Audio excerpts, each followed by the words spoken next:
बिस्मिल्लाहिर्रहमानिर्रहीम। अस्सलाम वालेकुम। आप उसामा गाजी यूट्यूब चैनल देख रहे हैं। तയ്यब एर्दोगान सदर हैं तुर्की के, और वो किसी से डरते नहीं या कोई लगी लिपटी नहीं रखते, उस तरह से डिप्लोमेटिक नहीं हैं। तो उन्होंने यूनाइटेड नेशंस की जनरल असम्बली में जो हालिया खिताब किया है, यानी ये सबसे बड़ा फोरम है दुनिया का जहाँ पर सरबराह मुमलिकत खिताब करते हैं। तो अब अक़वाम मुत्तहिदा की जनरल असम्बली जो सबसे बड़ा फोरम है, वहाँ पर तയ്यब एर्दोगान ने भारत की ऐसी तैसी कर दी और अच्छी खासी वहाँ पर सुनाई। भारत इस पर आग बगोला है, तिल मिला रहा है, और अब ऐसे लग रहा है कि भारत ने भी ठान लिया कि अब वो बराह रास्त तुर्की के खिलाफ खड़ा हो जाएगा। यानी अब ये तुर्की और भारत आमने सामने आ गए हैं। यानी पाकिस्तान का मामला तो है ही, लेकिन ये पाकिस्तान और कश्मीर की वजह से जो मामला शुरू हुआ था, अब वो बढ़ते बढ़ते यहाँ तक पहुँचा है कि अब तुर्की और भारत बराह रास्त आमने सामने आ गए हैं। हुआ ये कि तയ്यब एर्दोगान ने जब यूनाइटेड नेशन की जनरल असम्बली में तकरीर की, तो उसमें उन्होंने जिस तरह माजी में उन्होंने बात की, कश्मीर की बात की, मकबूजा कश्मीर के मुसलमानों की बात की, उन पर होने वाले जुल्म की बात की, और भारत की हठधर्मी, वादा खिलाफी और बैनुल-अक़वामी क़वानीन की खिलाफ वर्जी करने की बात की। उन्होंने ये कहा कि मकबूजा कश्मीर का मसला ये इतना पुराना मसला है, 70 साल से ज़्यादा हो गए और ये हल नहीं हुआ। अक़वाम मुत्तहिदा की करारदादें हैं जिनके मुताबिक मकबूजा कश्मीर के मुसलमानों को, कश्मीर के मुसलमानों को हक़ खुद इरादियत मिलना चाहिए। उनको ये हक़ मिलना चाहिए कि वो अपनी किस्मत का फ़ैसला कर सकें कि वो भारत के साथ रहना चाहते हैं, पाकिस्तान के साथ रहना चाहते हैं। उनको हक़ होना चाहिए। ये जो ज़बरदस्ती भारत ने कब्ज़ा किया था, ये गलत है, और इसी वजह से पाकिस्तान और भारत के दरमियान कई जंगें हो चुकी हैं। तो इसका जो मुस्तकिल हल है वो ये है कि कश्मीरियों को आज़ादी हो कि वो अपनी ज़िंदगी का फ़ैसला, अपने मुस्तक़बिल का फ़ैसला कर सकें। अब ये बात उन्होंने कही और अक़वाम मुत्तहिदा की करारदादें इस पर। इसके अलावा ज़ाहिर है ये बात भी इसमें आ जाती है कि भारत ने जो कदम उठाया हाल ही में, तो वहाँ पर जो एक स्टेटस को था, और उनके आइन में, भारत के आइन में दर्ज था कि कुछ हद तक मकबूजा कश्मीर में मुसलमानों को एक खुद मुख्तारी सी हासिल होगी कि बाहर के लोग आकर वहाँ पर सेटल नहीं हो सकते, उनका एक ख़ास कोटा होगा मुलाजमतों में, और इस तरह की चीज़ें थी। लेकिन वो सब भी उनसे छीन लिया गया, उनका झंडा उनसे छीन लिया गया, उनका तराना, उनका आइन, यानी सब कुछ उनसे छीन लिया गया। और अब उन्होंने, पहले तो फ़ौजी तौर पर कब्ज़ा था, अब उन्होंने एक आइनी तौर पर उस पर, यानी आइन में तब्दीली लाकर उस पर पूरी तरह से कब्ज़ा करने की कोशिश की। अब ये बात हो गई। जब तയ്यब एर्दोगान ने बात कर दी तो भारत ज़ाहिर आग बगोला था। आपने पहले भी देखा कि इमरान खान साहब ने जब तकरीर की थी तो भाग गए थे, जो वहाँ पर भारतीय रिप्रेजेंटेटिव बैठे थे वो उठकर चले गए। तो इसी तरह से होता है। अब तയ്यब एर्दोगान ने तकरीर कर दी, तुर्की का एक मकाम है इस्लामी दुनिया में। अब हुआ ये कि इसके बाद अब भारत को कुछ समझ ना आई कि हम क्या करें, ये तो तയ്यब एर्दोगान बाज नहीं आ रहे। चंद ही घंटे गुजरे थे कि भारत के वज़ीर ख़ारजा जयशंकर ने क्या किया, उन्होंने एक ऐसा काम किया कि जो यूँ समझें कि तुर्की के गिरेबान पर हाथ डालने की कोशिश की। वो इस तरह से कि जयशंकर जाकर मिले साइप्रस के वज़ीर ख़ारजा से और उनको जाकर कहा कि जी बिल्कुल हम आपके साथ हैं, और आपको जनाब जो जो मसाइल हैं तुर्की से, हम उसमें आपके साथ खड़े हैं। और इस हवाले से उन्होंने ट्वीट भी कर दिया। अब साइप्रस का मैं मुख्तसर अर्ज़ कर दूँ, मेन मसला ये है कि देखिए, जिस तरह खिलाफत उस्मानिया का एक दौर था, तो फिर ये देखिए कि जंग अज़ीम से पहले ही ये मामला हो गया था कि उस पर बरतानिया ने कब्ज़ा कर लिया था। यानी पहले ये साइप्रस का इलाक़ा, जिसको कब्रस कहते हैं, तो ये खिलाफत उस्मानिया के अंडर था।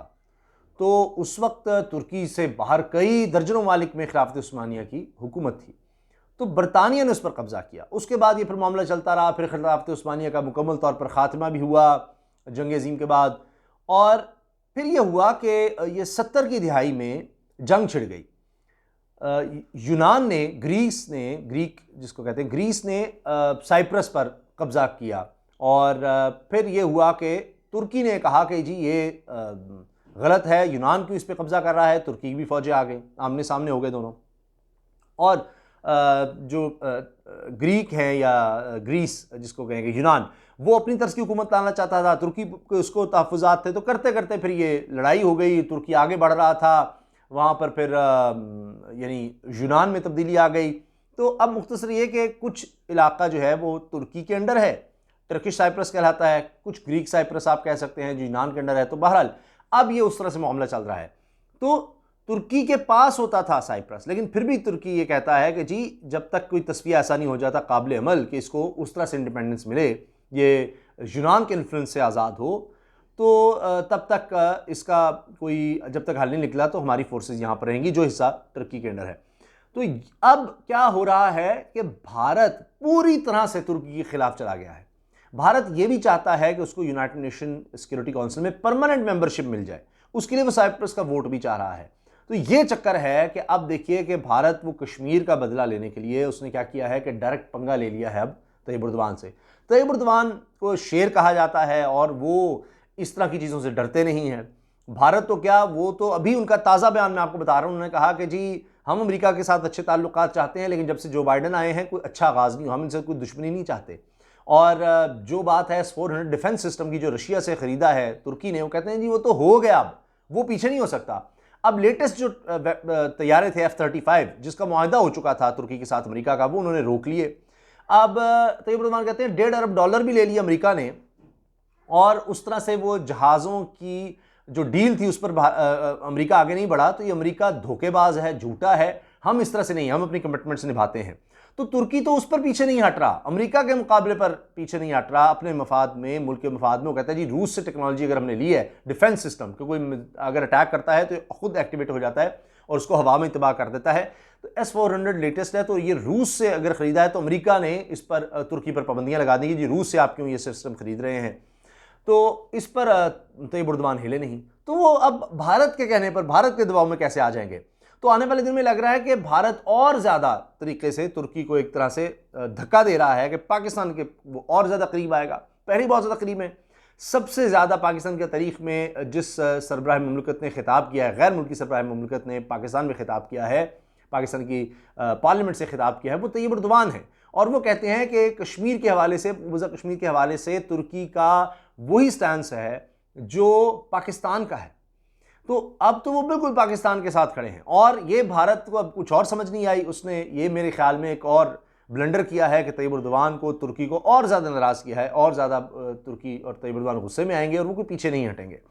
बाकी यह कि पाकिस्तान की तुर्की की दोस्ती आगे बढ़ रही है। अब अफ़गानिस्तान के हालात में भी दोनों का मौक़िफ़ एक है।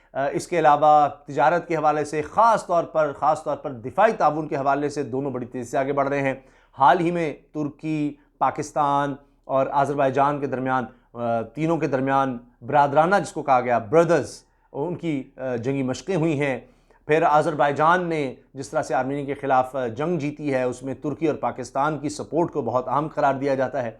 तो ये तुर्की और पाकिस्तान ने आगे बढ़ना है, और भारत ने जो ये काम किया है इससे ये नज़र आ रहा है कि ये ताल्लुक़ पाकिस्तान और तुर्की का और मजबूत होगा, और भारत इस वजह से और ज़्यादा इंशाल्लाह आइसोलेट होगा और उसको और ज़्यादा नुकसान होगा।